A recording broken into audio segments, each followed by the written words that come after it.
Audio Jungle.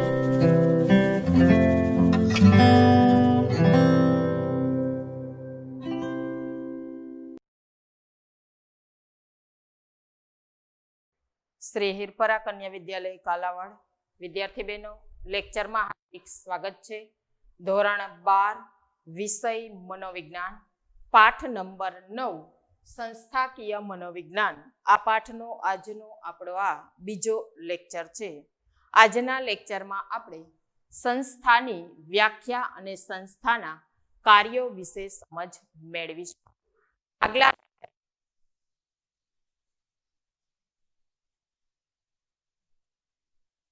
દ્વારા કરવામાં આવતા પ્રયત્નો અને પ્રવૃત્તિઓનું એક તાર્કિક સંકલન છે, જેમાં ખાસ શ્રમ વિભાજન અને કાર્ય વિભાજન દ્વારા સત્તા, જવાબદારી અને અધિકારના શ્રેણીક્રમ દ્વારા સમાન રીતે નિશ્ચિત કરેલા લક્ષ્યને સિદ્ધ કરવાનો હેતુ રહેલો છે. આ છે સંસ્થાની વ્યાખ્યા. આ ઉપરથી આપણે સંસ્થાના 4 લક્ષણો પણ જોયા: શ્રમ વિભાજન, સમાન લક્ષ્ય, પ્રયત્નોનું સંકલન અને જવાબદારી કે અધિકાર. આજના લેક્ચરમાં આપણે સંસ્થાના કાર્યો વિશે વિસ્તૃત સમજ મેળવીશું. ખાસ વિદ્યાર્થી બહેનો, સંસ્થાના કાર્યો કે કોઈ પણ સંસ્થા છે, એ સંસ્થા પોતાનું લક્ષ્ય કઈ રીતે સિદ્ધ કરી શકે છે, એના માટે એમના કાર્યો છે એ ખૂબ અગત્યના છે. કુટુંબ પણ આપણે જોઈએ તો એક પ્રકારની એક સામાજિક સંસ્થા છે જ, કે જેમાં કુટુંબની અંદર દરેક વ્યક્તિ પોતાની નિશ્ચિત ભૂમિકા ભજવતી હોય છે. કુટુંબના વણ ઉકેલા જે નિયમો હોય છે કે જે બંધ બેસતા નથી હોતા. દરેક કુટુંબે પોતાને અનુરૂપ પોતાની પરંપરા અને રિવાજ પ્રમાણે જે નિયમો ઘડેલા હોય, એના ધારા ધોરણો પ્રમાણે કુટુંબના સભ્યો, દરેક સભ્યો પોતાની ભૂમિકા ભજવતા હોય છે, એને અનુરૂપે કાર્ય કરતા હોય છે.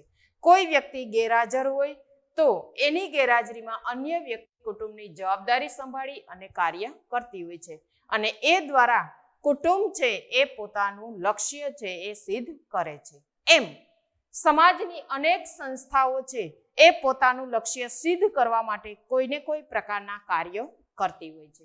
તો સંસ્થાના જે કાર્યો છે એ ટૂંકનોંધ સ્વરૂપે આપણને ડી વિભાગમાં પણ પૂછાય છે, અને સંસ્થાના અગત્યના જે 6 કાર્યો છે એ એક એક કાર્ય આપણને બી વિભાગની અંદર 2 ગુણની અંદર, બી વિભાગમાં 1 ગુણમાં અને સી વિભાગની અંદર ખાસ 2 ગુણની અંદર પૂછાય છે. હવે સંસ્થાનું પ્રથમ કાર્ય છે કાર્ય વિશિષ્ટીકરણ. કાર્ય વિશિષ્ટીકરણનો અર્થ કે કોઈ પણ સંસ્થાએ પોતે નક્કી કરેલું લક્ષ્ય સિદ્ધ કરવા માટે કાર્ય એટલે કામની વહેંચણી કરવાની હોય છે. સંસ્થા કામની વહેંચણી 2 રીતે કરી શકે છે. કામની વહેંચણીની રીત કાર્યના સ્વરૂપને આધારે કામની વહેંચણી સંસ્થા 2 રીતે કરે છે. એક તો કોઈ પણ કાર્ય કોઈ એક કર્મચારી દ્વારા ચોક્કસ રીતે જ કરવામાં આવે છે, અથવા બીજું કે એક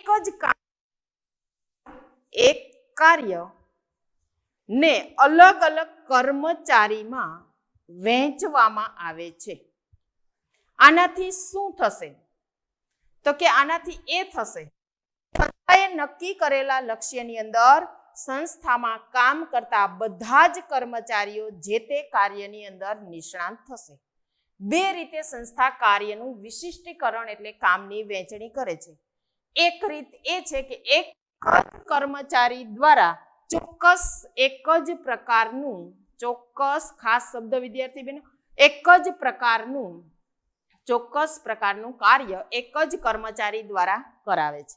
ઘણી બધી સંસ્થા એવી હોય છે કે એક કામ એક જ વ્યક્તિએ કરવાનું, જેથી કરીને એ કામનો એક ખૂબ જ સારો નિષ્ણાંત બની શકે. કેટલીક સંસ્થાઓ એવી છે કે જે કાર્યનું વિશિષ્ટીકરણ આ રીતે કરે છે.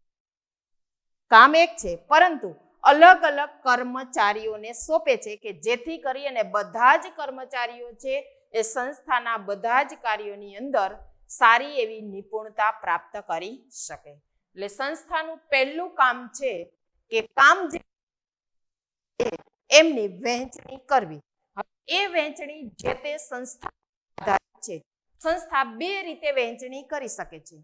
એક ચોક્કસ કામ એક જ વ્યક્તિને સોંપે છે અથવા એક કામ અલગ અલગ વ્યક્તિને સોંપે છે, જેથી કરી અને બધી જ વ્યક્તિઓ એ કામની અંદર નિષ્ણાંત બની જાય. હવે ખાસ બીજું ખાતા વિભાજન. ખાતા વિભાજન એટલે શું? એક ગુણની અંદર વ્યાખ્યા પૂછાય છે. કાર્યના સ્વરૂપને આધારે પરસ્પર અનુરૂપકરણ, જેમને ખાતા વિભાજન કહેવામાં આવે છે. કાર્યના સ્વરૂપને આધારે, કામ કેવું છે એ આધારે પરસ્પર એકબીજા સાથે અનુરૂપ એકમોમાં વિભાજન. હવે એને દ્રષ્ટાંત તરીકે આપણે સમજીએ કે ખાતા વિભાજન કઈ રીતે કરવામાં આવે છે. દાખલા તરીકે કાર્યના સ્વરૂપને આધારે, એટલે કે હોસ્પિટલ લઈએ આપણે, તો એની અંદર અનેક ખાતા હોય છે. કોઈ એનું કાઉન્ટર સંભાળે છે, કોઈ કેશિયર તરીકે કેસ લખે છે, કોઈ એની ટ્રીટમેન્ટ કરે છે, કોઈ એમને મેડિકલ ચલાવે છે. આ રીતે કામ છે એ વહેંચાયેલું હોય છે. કાર્યના સ્વરૂપને આધારે પરસ્પર અનુરૂપ એકમોમાં સામૂહિકરણ, એટલે બધાનું કામ જુદું જુદું, બધા એકબીજા સાથે જોડાઈ અને કાર્ય કરતા હોય છે. બીજું ઉદાહરણ તરીકે શાળા પણ લઈ શકાય કે શાળા છે એની અંદર જુદી જુદી બધી જ વ્યક્તિઓ અલગ અલગ કાર્ય કરતા હોય છે. ક્લાર્ક છે એ વહીવટી કાર્ય કરે છે, શાળાના આચાર્ય છે એ શાળાનું સંચાલન સંભાળે છે, વિદ્યાર્થીનું કામ શિક્ષણ મેળવવાનું છે અને શિક્ષકનું કાર્ય વિદ્યાર્થીઓને અભ્યાસ કરાવવાનું છે. તો એક જે સંસ્થા છે એ સંસ્થા પોતાના કામના વિભાગ કરી નાખે છે, અલગ અલગ ખાતા સોંપી દે છે, જેમને ખાતા વિભાજન કહેવામાં આવે છે. ત્રીજું સંસ્થાનું કાર્ય ખાસ આદેશ શૃંખલા. કોણ કોને આદેશ આપશે તે નક્કી કરતી સાંકળ. આ એક ગુણની અંદર વિદ્યાર્થી બહેનો પ્રશ્ન પૂછાય છે. કોણ કોને અહેવાલ આપશે અથવા આદેશ આપશે? કારણ કે સંસ્થા ખૂબ મોટી છે, એની અંદર અનેક કર્મચારીઓ કાર્ય કરે છે, ત્યારે કોણ કોને આદેશ આપશે એ નક્કી કરતી એક શૃંખલા, સાંકળ છે, એને આદેશ શૃંખલા કહેવામાં આવે છે. આ આદેશ શૃંખલા બે ભાગની અંદર વહેંચાયેલા છે. એક તો અધિકાર અને બીજું છે આદેશનું એકત્વ. અધિકાર એટલે શું? ખાસ એક ગુણનો પ્રશ્ન. કોઈ એક હોદ્દાની અંતર્ગત કોણ કોને અહેવાલ આપશે તેની નક્કી કરતો હક. એક હોદ્દાની અંતર્ગત કોને અહેવાલ આપશે અથવા આદેશ આપવાનો હક નક્કી કરવો. કોણ કોને એક હોદ્દાની અંતર્ગત, ખાસ વિદ્યાર્થી બહેનો, કોણ કોને આદેશ આપશે એને હક છે. આપણે આદેશ આપવાનો છે, એટલે કે કર્મચારીઓની ઉપર એક વહીવટકાર હોય છે, એમણે જ આપવાનો છે. અને આદેશ એકત્વ એટલે કાર્યની વહેંચણી. કોઈ એક જ વ્યક્તિને આદેશ આપવો કે જે વ્યક્તિ નીચેના માણસોને કામ સોંપે છે. એટલે આદેશ શૃંખલાના બે પ્રકાર છે. હોદ્દાની અંતર્ગત આદેશ આપવાનો હક ધરાવવો. એક વ્યક્તિ જે હક ધરાવી શકે છે કે પોતાની સંસ્થામાં કામ કરતા કર્મચારીઓને એ કાર્ય સોંપી શકે છે. આ ઉપરાંત આદેશ એટલે વ્યક્તિને એક અને માત્ર એક જ આદેશ આપનાર વ્યક્તિ હોય છે કે જે અન્ય વ્યક્તિને કાર્ય સોંપે છે. હવે જો આ બંનેની અંદર વિક્ષેપ આવે ને તો કર્મચારી મૂંઝવણમાં મુકાય છે. કારણ કે અધિકાર કોણ ધરાવે છે? એક જ વ્યક્તિ. હવે એ જે વ્યક્તિ ના કાર્ય વહેંચણીમાં કંઈ ખામી હોય, એમના જે કાંઈ કર્મચારી સાથેનો જે વહીવટ છે એની અંદર તકલીફ હોય, તો કર્મચારીને મૂંઝવણ ઊભી થાય છે. કારણ કે એક જ વ્યક્તિ આદેશ આપે છે, એક જ વ્યક્તિ સત્તા ધરાવે છે, એટલે એની સામે કર્મચારીના હાથ છે એ ઊંચા થઈ જાય છે. ગુજરાતી કહેવત છે કે સત્તા પાસે શાન નકામી. કારણ કે સંસ્થાની અંદર એક જ વ્યક્તિ આદેશ ભોગવે છે, એટલે અન્ય કર્મચારી પોતાના વિચારો એની સામે રજૂ કરી શકતો નથી. એ જે આદેશ આપે એ જ કર્મચારીએ કાર્ય કરવાનું છે. પછી જોઈએ ખાસ નિયંત્રણ વિસ્તાર. નિયંત્રણ વિસ્તાર એટલે શું? તો કે કોઈ પણ સંસ્થાની અંદર કામ કરતા કર્મચારીઓની કામ જે કરે છે કર્મચારીઓ એમનું કાર્યનિષ્ઠા કેવી છે અને એમની અસરકારકતા કેવી છે એનું પર્યવેક્ષણ કરવા માટે જે સુપરવાઇઝર રાખવામાં આવે છે તેમને નિયંત્રણ વિસ્તારનો વડો કહેવામાં આવે છે. કોઈ પણ સંસ્થાના કર્મચારીઓ જે નિશ્ચિત સંખ્યાના કર્મચારીઓ છે એ કર્મચારીઓ કેવું કાર્ય કરે છે એટલે એમના કામની કાર્યક્ષમતા અને એમની અસરકારકતા અને એમનું પર્યવેક્ષણ એટલે કે એ વિસ્તારની અંદર જે કાર્ય કરે છે એમની દેખરેખ રાખવા માટેનો વ્યક્તિ જેમને સુપરવાઇઝર કહીએ છીએ એનું કાર્ય શું છે? તો કે કર્મચારીની કામગીરી ઉપર નિયંત્રણ રાખવાનું કાર્ય છે. કોનું કામ ઉપર નિયંત્રણ રાખે છે? તો કે કર્મચારીના કાર્ય ઉપર દેખરેખ રાખે છે. હવે જો સંસ્થા મોટી હોય અને કર્મચારીની સંખ્યા વધારે હોય તો આ જે સુપરવાઇઝર છે એ એક જ છે અને એટલે કે એને શું કહેવામાં આવે છે? વહીવટકર્તા કહેવામાં આવે છે. સુપરવાઇઝર જે વહીવટકર્તા છે તે કર્મચારી વહીવટકર્તા એક જ છે. એ બધા ઉપર નિયંત્રણ રાખી શકશે કારણ કે એમને શું કરવાનું છે? એમણે નેતાગીરી પૂરી પાડવાની છે. કોણ કેવું કાર્ય કરે છે એનું ઓબ્ઝર્વેશન કરવાનું છે અને આ વહીવટકર્તાએ સીધો અહેવાલ કોણે આપવાનો છે? સંસ્થાના સંચાલકને.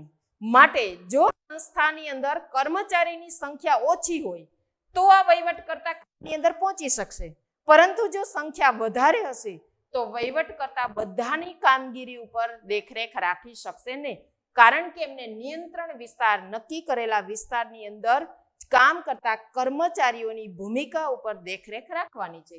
માટે વધારે સંસ્થાને શું જવાબદારી વધશે? તો કે સંસ્થાને વધારે વહીવટકર્તા રાખવા પડશે જે મોંઘા પણ પડે અને ખર્ચાળ પણ પડી શકે છે. ત્યારબાદ જોઈએ કેન્દ્રીકરણ. સંસ્થા જે છે એનું કાર્ય કેવું છે? એ સંસ્થા જે કર્મચારીઓની સાથે કેન્દ્રીકરણ કે વિકેન્દ્રીકરણનું જે સ્તર નક્કી કરે છે એના ઉપર સંસ્થાના કામનો આધાર છે. સંસ્થા કેન્દ્રીકરણ એટલે એક જ વ્યક્તિ સત્તા ભોગવતી હોય તે, અને વિકેન્દ્રીકરણ એટલે એક જ કાર્યમાં અલગ અલગ વ્યક્તિને કામ સોંપવામાં આવે.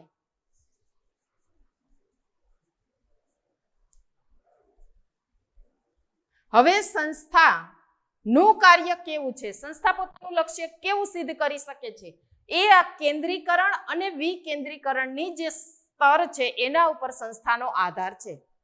જો સંસ્થા છે એ પોતાના બધા જ નિર્ણયો લેતી હોય એની અંદર જો કર્મચારીઓને સામેલ કરતી હોય તો સંસ્થા પોતાનું સિદ્ધ કરી શકે છે. પરંતુ સંસ્થાની અંદર કેન્દ્રીકરણની સત્તા હોય કે સંસ્થાનો ઉપરી અધિકારી જ બધા નિર્ણય લેતો હોય, કોઈ પણ પ્રકારની કામગીરીની અંદર સંસ્થાના કર્મચારીઓના વિચારોને સામેલ ન કરવામાં આવતા હોય તો સંસ્થા ઘણી વખત પોતે નક્કી કરેલું લક્ષ્ય છે એ સિદ્ધ કરી શકતી નથી. માટે સંસ્થાએ પોતાનું કાર્ય કેવું કરવું એ સંસ્થાએ નક્કી કરેલા સ્તર ઉપર આધાર રાખે છે.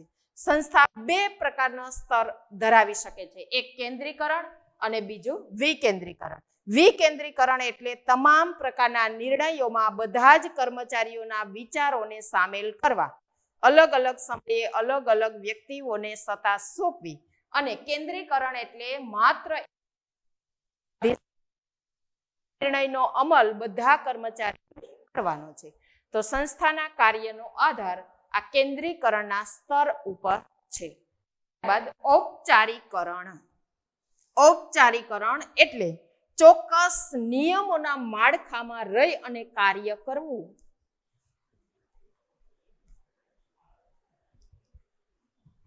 ચોક્કસ નિયમોના માળખામાં રહીને જ કાર્ય કરવું સંસ્થાની અંદર કર્મચારી એને ઔપચારિકરણ કહેવામાં આવે છે.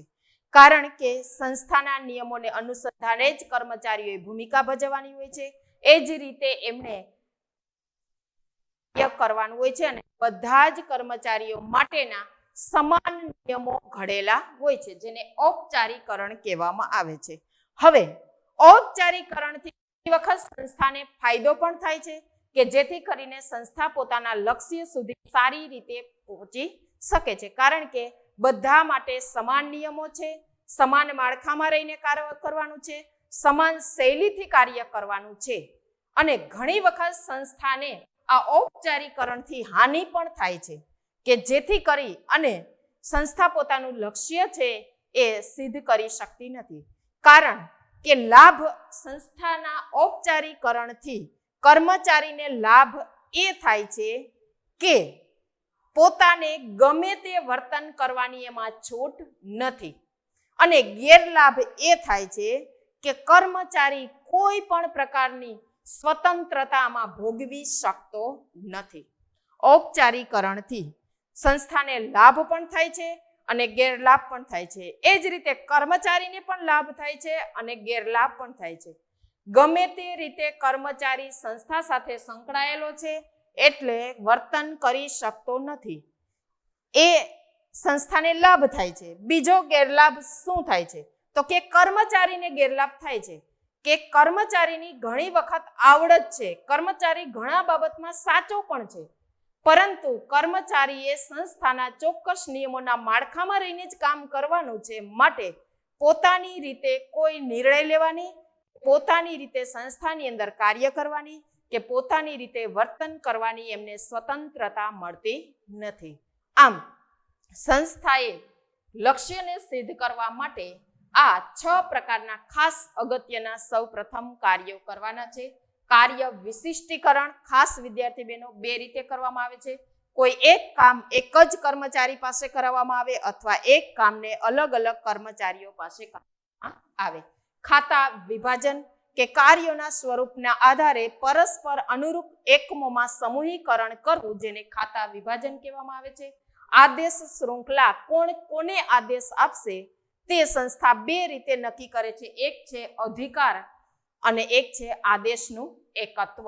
નિયંત્રણ વિસ્તાર કે કાર્ય સંસ્થાની અંદર જે કામ કરતા કર્મચારીઓ છે નિશ્ચિત સંખ્યાના એક કામ કેવું કરે છે એમની કાર્યક્ષમતાનું પર્યવેક્ષણ કરવા માટે રાખવામાં આવતો વ્યક્તિ જેને વહીવટ કરતા સુપરવાઇઝર કહેવામાં આવે છે.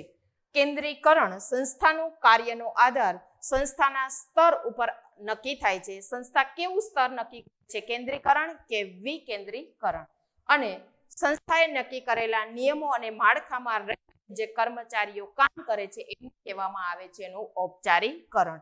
ઔપચારિકરણથી સંસ્થા છે અને ઘણી વખત એનો ગેરલાભ પણ થાય છે.